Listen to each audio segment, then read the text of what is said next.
El 24 de junio de 1859, una sangrienta batalla enfrenta a los ejércitos francés y austríaco en el norte de Italia, en Solferino.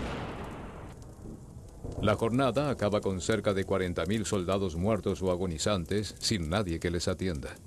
Los servicios de salud están desbordados y carecen de protección en el campo de batalla.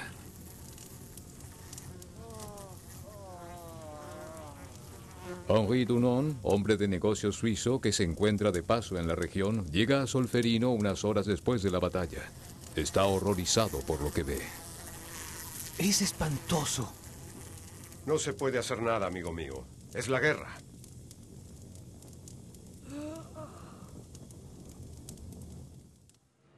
Organiza entonces la ayuda y convence a la población de que se ocupe de todos los heridos franceses y austríacos. Todos somos hermanos en el dolor. ¿Qué significa todo esto? Hemos vencido y usted está ayudando a nuestros enemigos. Es una traición, señor. Permítame explicarme, coronel. ¿Y cómo piensa conseguir las vendas y los medicamentos necesarios? Estoy dispuesto a pagarlos de mi propio bolsillo, pero hay algo que usted podría hacer. Hable. ¿Qué necesita? Libere inmediatamente a los médicos, enfermeros y cirujanos austríacos que han hecho prisioneros y envíenmelos. Pero, bueno, desde luego es usted muy decidido, Dunant. Aún así, su idea me gusta. Veré qué puedo hacer. Gracias, coronel. Lo único que me importa son los heridos.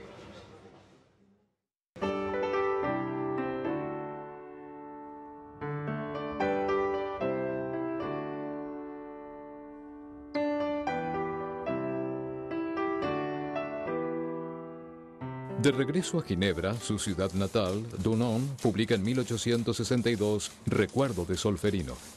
En este libro expone dos grandes ideas: que se creen comités de socorro que formen a voluntarios para atender a los heridos de guerra, Utopía. lo que dará lugar a la creación de las Sociedades Nacionales de la Cruz Roja y de la Media Luna Roja. ¡No! Tiene razón. Hay que hacer algo. Que un acuerdo internacional reconozca y proteja a estos comités, la base del derecho internacional humanitario, DIH. Dunant y 4 ciudadanos ginebrinos crean en 1863 el Comité Internacional de la Cruz Roja, CICR. Este símbolo, que considero universal, protegerá los servicios de salud de los ejércitos en el campo de batalla. Así ya no serán objetos de ataque. Se atenderá a todos los heridos, sean del bando que sean. En 1864, los estados adoptan el convenio para mejorar la suerte que corren los heridos de los ejércitos en campaña. En 1876, los turcos eligen la Media Luna Roja más acorde con su sensibilidad cultural. En 1901, Henri Dunant recibe el primer Premio Nobel de la Paz. La multiplicación de los conflictos pone de relieve la pertinencia de su idea principal: mantener el espíritu de humanidad en el corazón de la guerra. En esta época se empiezan a codificar las normas relativas a los métodos de hacer la guerra. La Convención de La Haya de 1907 prohíbe el empleo de armas envenenadas o la ejecución de soldados que se rinden. Numerosas sociedades nacionales se crean en todo el mundo. En vísperas de la Primera Guerra Mundial ya existen 42 de ellas.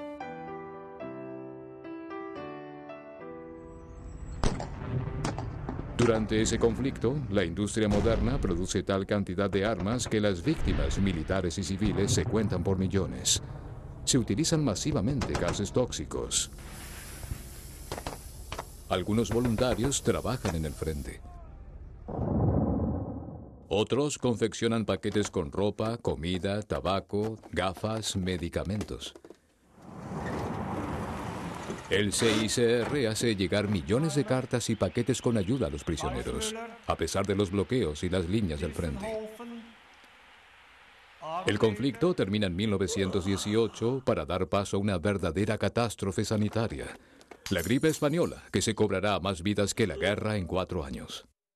En 1919, las sociedades nacionales forman una liga para coordinar sus esfuerzos. Hay que socorrer a las personas desplazadas. Luchar contra el hambre. Y las epidemias. Y restablecer los servicios de salud.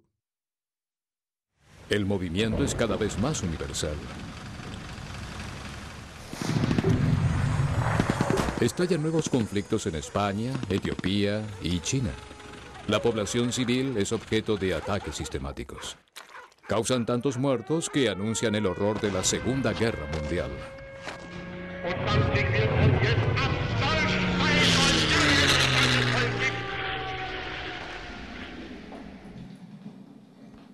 Los soldados capturados recibirán más de 36 millones de paquetes con ayuda y 120 millones de cartas.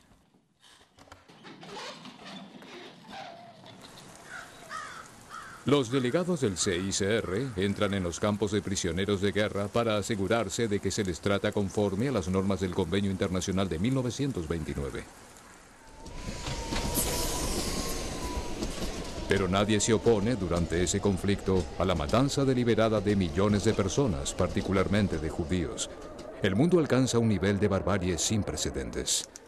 En 1949, los estados revisan los textos de derecho internacional humanitario existentes y adoptan uno nuevo para proteger a las personas civiles en tiempo de guerra. Son los 4 convenios de Ginebra. Incluso la guerra tiene límites.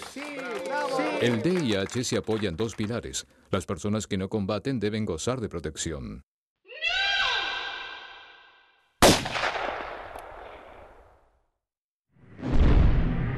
La elección de las armas y métodos de hacer la guerra no es ilimitada. En 1977 se añaden 2 protocolos a los convenios de Ginebra. Un tercer protocolo adoptado en 2005 permite a las sociedades nacionales utilizar un emblema adicional, el cristal rojo. El CICR protege y asiste a las víctimas de la guerra. Explica a todos los combatientes las reglas que deben seguir. Un combatiente que se rinde debe recibir un trato humano. Algunos de sus hombres han quemado una aldea cerca del río. Tomaremos medidas contra los culpables. Las víctimas reciben comida y bienes esenciales para su supervivencia. ¡Hay para todos! Equipos médicos operan a los heridos de guerra en el frente. Los delegados excavan pozos, vacunan al ganado. Los centros ortopédicos atienden a los amputados, a menudo víctimas de minas. ¿Lo ves? Puedes hacerlo. Las personas separadas por la guerra utilizan teléfonos satelitales o escriben mensajes de Cruz Roja para comunicarse entre sí. Se busca a los desaparecidos y se reúne con sus familiares a los que siguen con vida. Por fin nos encontramos. Durante un conflicto, el CICR vela porque se respete la integridad física y psicológica de los soldados capturados y de las personas civiles detenidas. Le recuerdo que la tortura y los malos tratos están prohibidos. Si es necesario, los delegados intentan mejorar las condiciones materiales de detención. Esto es lo que habíamos previsto para rehabilitar las celdas. Al final de un conflicto, el CICR, como intermediario neutral, puede repatriar a los prisioneros de guerra y a los detenidos civiles.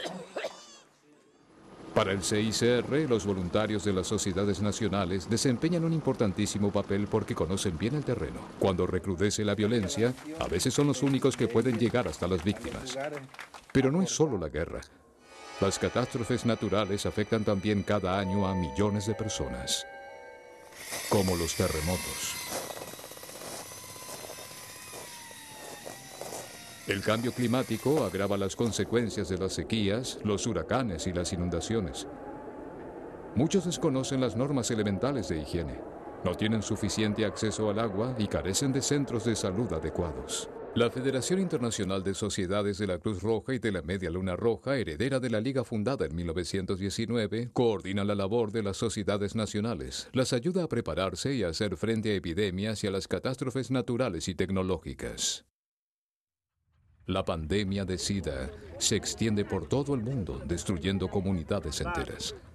Muchas vidas se ven amenazadas por enfermedades curables.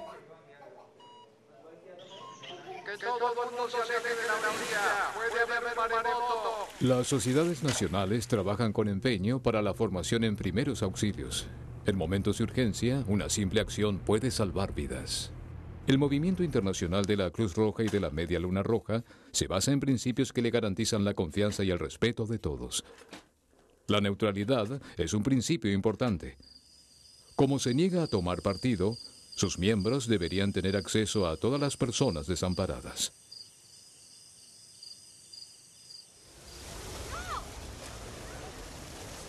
El movimiento debe ser independiente para no ceder a la opinión pública o a presiones políticas. Ser imparcial significa querer ayudar a todas las víctimas, dando prioridad al sufrimiento más urgente. Ello implica no discriminar por motivos de raza, religión, afiliación política o condición social.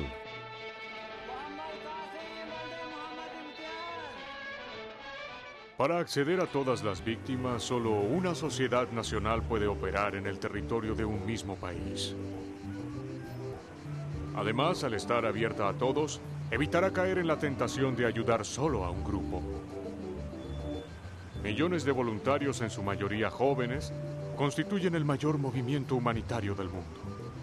No les mueve el ánimo de lucro, sino aliviar el sufrimiento de los más vulnerables. Todas las sociedades nacionales tienen el deber de ayudarse mutuamente. El movimiento aspira a proteger la vida y la salud, así como a hacer respetar a la persona humana. Favorece la comprensión mutua, la amistad, la cooperación y la paz duradera entre los pueblos. El movimiento está formado por el CICR, la Federación Internacional y más de 180 sociedades nacionales.